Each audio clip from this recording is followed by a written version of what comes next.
Hello, you wonderful people, and welcome to another episode of Not Too Comic Book. This being a show where we talk about TV shows that are adaptations of comic books. For today's episode, I'm going to talk about the season premiere of Krypton. A great premiere. A lot of interesting things went down in this episode, so let's break it down. Well, first and foremost, it seems like we're picking up 6 months later after season 1's finale. To be fair, more so 5 months because there was like a month time skip at the end, but obviously a lot has changed. I thought it was kind of interesting that we immediately get and I thought it was kind of a nice plot device of being like, oh yeah, like Adam coming back, which I'm wondering how that whole situation went about. How did you get back? And it just like, the fact is, it's kind of interesting too when you think with time travel and stuff like that. I guess maybe he doesn't really have everything figured out. It's kind of like, because it's like you end up coming back like 6 months later rather than like immediately after everything went down. So it just makes you wonder about that type of thing, because it's not, I mean, to be fair, every time he comes back, it's not like, I guess there's rules of, time travel and everything, so you can never go back to the exact point in time, so he kind of gets rough estimates about where he should be and go and stuff like that. But nevertheless, it's interesting because obviously Zod's obviously spread around. It's actually kind of interesting too because like obviously Krypton originally, last season had the whole, rank and unranked situation. And it's like, oh, you exchange that shitty situation with another situation of, oh, you either kind of roll with Zod, you follow Zod, or you don't. You're kind of screwed. Because obviously he's all about like essentially world domination and stuff like that, which, hey, fits Zod. Also, when Adam shows up later on, it's like, oh yeah, I didn't realize, well, because it seems like the place he landed in specifically was his hometown, which I thought was kind of interesting, but I guess it makes sense because that's probably around the area he was before he really started doing all the time traveling and stuff. But I don't know, maybe when he's like, oh, I'm gonna get home, maybe he coordinated to get there. I don't know, we still don't 100% know how his Zeta beams exactly work, but nevertheless, it's really interesting when he brings up the whole fact is that like, oh yeah, like Zod isn't just going attacking random planets and just trying to take over them. He's terraforming them specifically. I'm like, yeah, that's a Zod thing to do, the whole terraforming planets so they're more inhabitable for Kryptonians. I'm like, yeah, that's the go-to plan, huh? So there's that. We obviously catch up with a lot of characters. I love Adam and Val because Val touches him and he's like, what? Oh my God, you're real. Oh, you feel like just like a real old man. You got wrinkles. And he's like, oh, so that's what the wrinkles and the old man smell was about. Because it's like, oh yeah, right. Because you were still dealing with the hologram the last time you and Val were around each other. So you didn't realize, you missed the whole, oh yeah, the real Val is back. Her situation with her eye, that was interesting. Never got to elaborate on that, but that was just kind of like a little detail like, huh, okay. Then like Nissa with Core. There's everything with Lyta. It seems like, basically almost seems like Zod's reprogramming people because Rika, like her and her entire people are all gone. Like if they weren't, some of them weren't killed by Doomsday, others were captured by Zod to be like, oh, you're not kicking out the army, you disappeared. Which that's crazy to think about. Doomsday's somewhere on Krypton running amok. It's like, you would think you would hear about that. Like that unstoppable killing machine that has, let's put in perspective, he just killed Superman. That thing is just running amok and no one knows where the hell it's at. And maybe it's still kind of fresh enough out of its hibernation that it's not fully like adapted yet, so it's still trying to fill itself up. I mean, maybe that's something we'll kind of elaborate on later on of just like what the hell it's up to, So it might be somewhere else on Krypton just causing mass damage, just kind of in a like rage. Who knows? But it's hard to say whether like Lyta's really like 100% like reprogrammed or something. Just like the whole thing of like, because obviously trying to find out about where Doomsday is, but it's like, oh, okay, I believe you. But it's like, oh, because it almost seems like they're trying to perfect people because it's like, oh, your antisocial tendencies or something like that. Trying to fix that in her.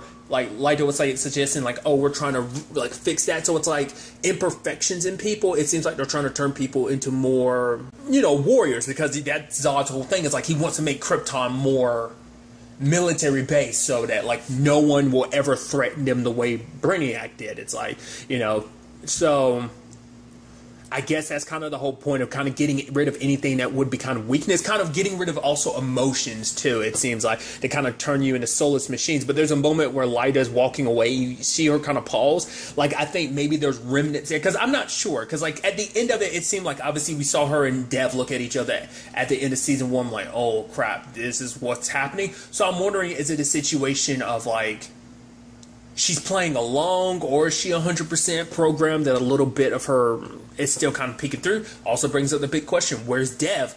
Did he kind of not roll with things and he ended up dead? I doubt it. I mean, maybe he's just around and we just haven't seen him yet. Maybe he did get reprogrammed. You know, that'd probably be a complicated situation for him, considering the fact is he was under Brainiac's control last season, so you think probably that wouldn't sit well with him in certain regards. But we'll ultimately have to wait and see where things kind of go in that regard. But it's also interesting understanding why Zod wants Doomsday, because it's like, oh, we go to a planet and they kind of want to resist or something.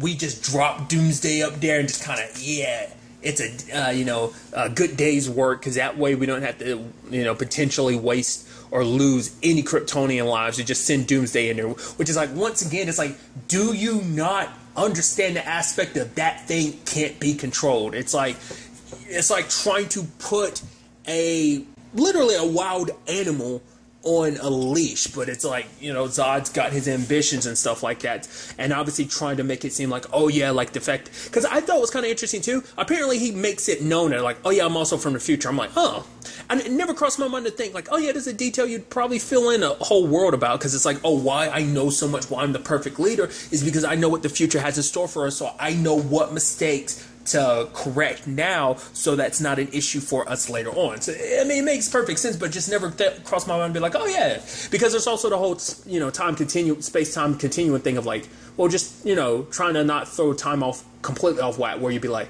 yeah, maybe I shouldn't tell people I'm from the future because it might change things. I mean, things are already changing heavily anyway, because Superman technically doesn't exist. It's a whole thing in itself. It's also interesting too, because it does seem like even though that's changing, certain time frames still exist, because like obviously Adam knows about remembers Superman, so it might just be the fact is because he's off time traveling, like the timeline hasn't caught up to him yet. The moment he goes back to his time, because depending on like maybe because he's in kind of a temporal zone of like where he is right now, so because he's in the past, the time hasn't caught up to him to affect him. Maybe the Zeta beams make it so that he can't be affected. I don't know. Like, I'm curious like how that whole situation works. I did really like us getting a look at the Phantom Zone, because I was curious, because obviously the planet him and Brainiac get on, which I'll talk about that in a second. I thought that was the Phantom Zone or something, because I was like, I don't remember what the Phantom Zone looked like in the original like Christopher Reeve movies, Superman movies. I don't remember.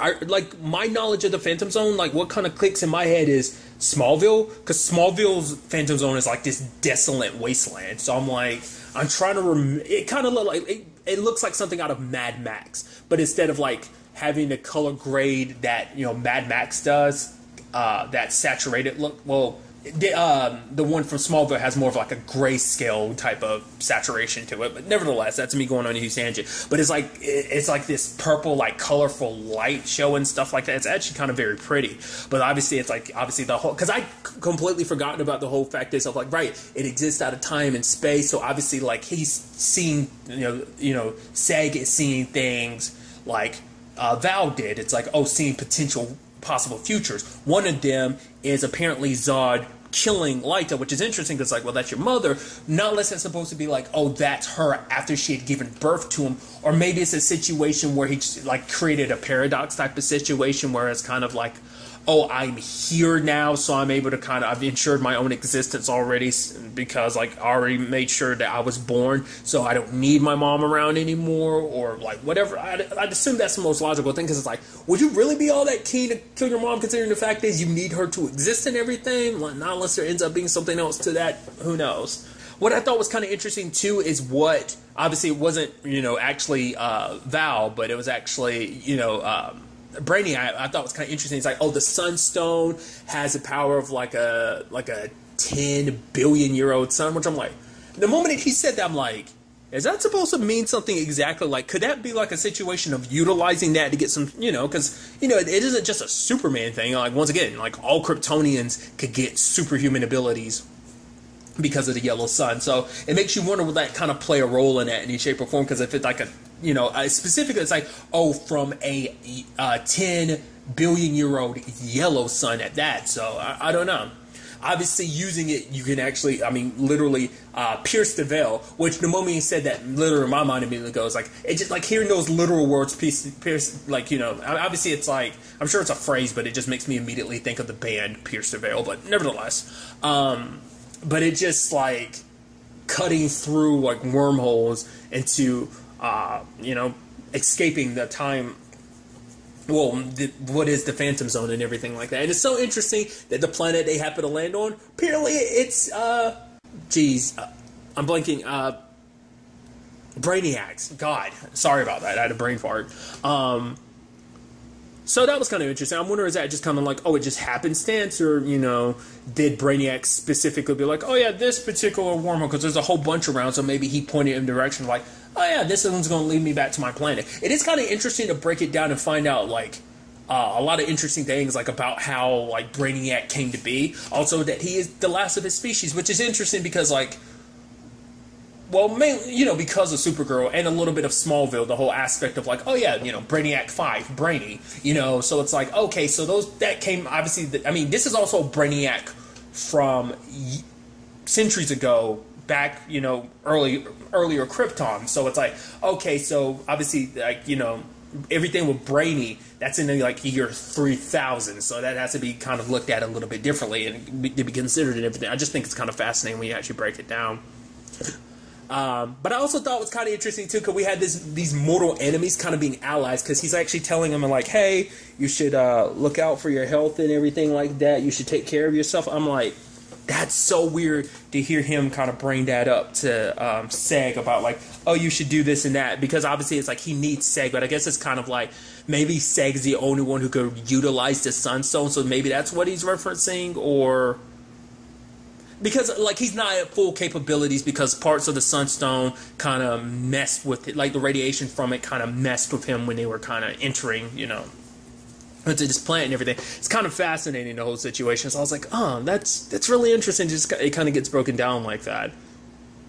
And just him looking after him and everything, be like, oh, pace yourself. I even love him being like, oh yeah, eventually we're going to turn on each other, but why not work together till then? I don't love Seg being like, well, if we're going to go ahead, it's going to destine that we're going to, turn on each other. Why wait? Let's get to it right now. So I just love, like, it's something I talked about a little bit in season 1, but I really appreciate Seg's personality. Like, when that kind of, like, when he talks shit a little bit, like, when that kind of, like, when that, that cheeky side comes out. Like, I really appreciate that for something, because I wasn't expecting that to come from his character. To be fair, that's supposed to come from the fact that he's young and brash and rash, so brash and rash. I don't know why I said that. Regardless, it was just kind of interesting.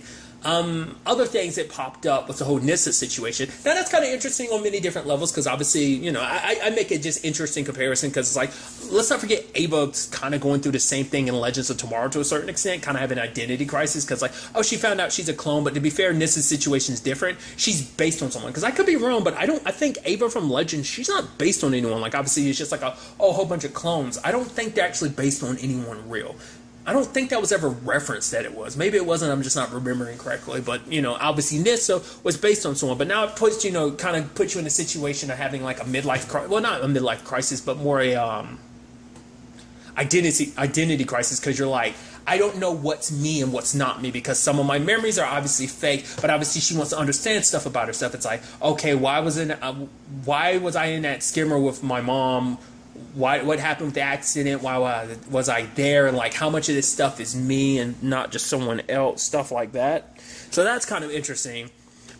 I almost did not recognize Darren when we saw him. I was like, who the hell is this dude that's sick and everything? And then she points, I'm like, oh, that's your dad? Jeez, I almost didn't recognize him. That's kind of crazy. And I literally just finished, like, rewatching season 1, and it did not click in my head that was him. I was like, oh my god, holy crap. I was also surprised too when they show up later on and his head got blown off. That was interesting. To be fair, I was wondering maybe, because I was like, it's just interesting you would kill that character off like that, but to be fair, I guess it's kind of like he served his purposes. A lot of stuff that's going on there makes me go, like, the fact is we're kind of jumping ahead like that makes me go, we're going to go back in time, aren't we? I think that's what we're going to do. I think like that month after like that month time skip we get at the end of season 1, I think we're going to go back to that. So basically we're going to go back 5 months in time. When the time comes, like Seg is going to come back and he's going to be like he's going like a month. I mean, to be fair, he was in the Phantom Zone for 6 months, but obviously with time and everything like that, he was in there much longer, and it's just like time works differently in there. So that's why he was kind of a little crazed and was willing to be so manipulated when, you know, Brainiac pretended to be Val and everything. But I thought it's still fascinating. Just with everything that they set up like that, like Daron being killed like that, just what they're setting up right now, I'm like, I don't think we're going to continue in this continuity. I think we're setting it up to be like, okay, we get there in the first episode, but going forward, it's like, oh wow, bam, here we are, wait. Things are different. Now they have future knowledge about what goes down. You even meet Jax, and it's like, oh, you have 2 eyes now. It's like, what does that mean? At some point, something happens and you lose one of your eyes. Maybe they're going to do that. Maybe they might not tackle that at all. Like, we might be staying with this, you know, current time frame and everything like that. But just everything that's happened, it makes me think, like, there might be a time frame of us going back in time, which is going to be interesting to see. Potentially Seg time traveling too. That's going to be interesting.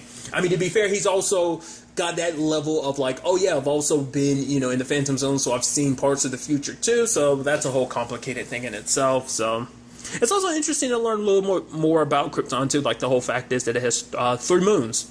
That's kind of interesting. What I was surprised by is the fact is that Seg ended up killing Brainiac. I guess he wasn't at full capacity, so that's why. But like Seg, like popped his head open, like his head was literally split down the middle. I was like, that's gnarly. I was like, is it really going to be that easy to kill Brainiac? Especially because even in its capacity, Brainiac was still pretty powerful. It's like, how the hell did you pull that off? There has to be more to that. But it's like, maybe not. Like, it can't be that easy killing, like, a main, like, you know, Brainiac, I'd put him at, like, he's a top tier, like, you know, like, he's one of those recognizable Superman villains. So I'm like, I wouldn't think it'd be that easy to take him down. I mean, he's so powerful, but I don't know. Maybe there's extenuating circumstances. Either way, I just think the whole situation's fascinating. I doubt we're done with Brainiac. Especially because, let's not forget, Adam brought it up too. It's like, yeah, like, my planet was taken by Brainiac. So at some point he escaped to go off and do his thing. So it could just be the thing of like, yeah, he's dead now, but he can easily repair himself. I mean, he's more machine than, like, whatever his species was originally before he, you know, combined his consciousness with a, artificial intelligence. So it's like, it's not going to be that easy to kill him, obviously, but, you know, it's going to be interesting. I do love just Adam popping up, being like, oh man, I got a plan. Actually, I actually don't have a plan and stuff like that, you know. And, like, you know, he runs into Seg and everything, and Seg's actually happy. He's like, I never thought I was going to say this, but it's really good to actually see. It's like, they're reunited and everything. I love it. And he's like, okay, we're going to go, you know, I've just modified the device so we can both time travel. Oh, what? There's some interference. Maybe if we go higher, maybe. He's like, because it's like, this is literally the issue that happened in season 1. You go off everywhere half cocked. He's like, hey, I'm fully cocked. And number 2, I haven't really come up with that yet, but I love that. And then lo and behold, they run into who I was really surprised to see in a trailer was Lobo. That took me by surprise and stuff like that. I was like, because at first I was like, how the hell are you here? Once again, that was when I was under the impression that the planet they were on was the Phantom Zone. But then I was like, oh yeah, that could be like future Superman locked him in the Phantom Zone and stuff like that. But I guess Lobo just doesn't age potentially. But also you have to consider too, it's like, what time frame, like, you know, it exists out of time and stuff like that. So is it the same year that Krypton is taking place in, and it just happened to be on, you know, Brainiac's planet at that time, or is it even further in the future? Like, are they more present day now, or what? I have no idea. It's actually interesting too to see things, and I love that. Really quickly, I thought it was kind of a neat perspective that Adam put, where it's like, oh, he came here to save Seg's, you know, grandson, the last son of Krypton, and it's like, well, look at me now. I'm literally the last son of Earth, you know, everything kind of going down the way it is. So it's so fascinating, which is so interesting too, because that also means, like,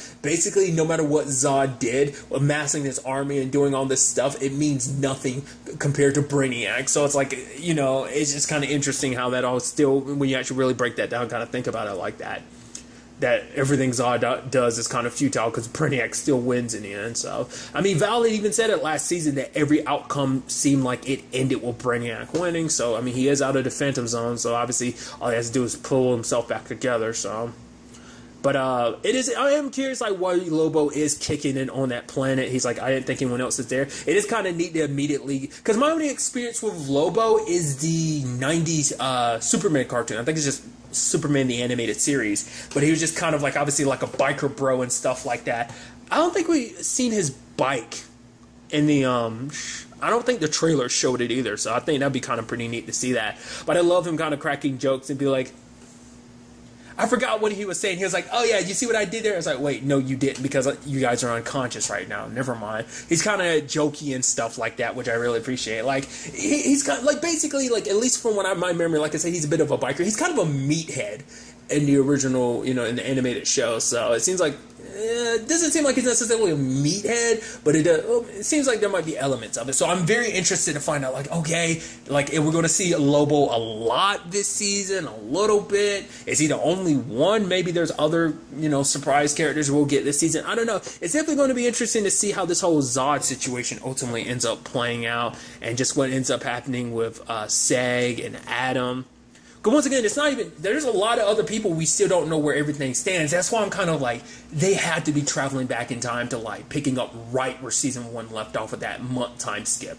Maybe in between that month, or maybe right after that month. But it's like, there's no way they're just going, because there's too many unanswered questions about, like, how things got to where they are. But maybe that's the point. Maybe they won't be answered. So either way, I'm very interested to see where the season takes us, where the next episode in particular takes us going forward with all of this. But really, that's all I want to talk about. To the next time we meet, be happy, be safe, live life to the fullest, and enjoy it. Good day, and goodbye.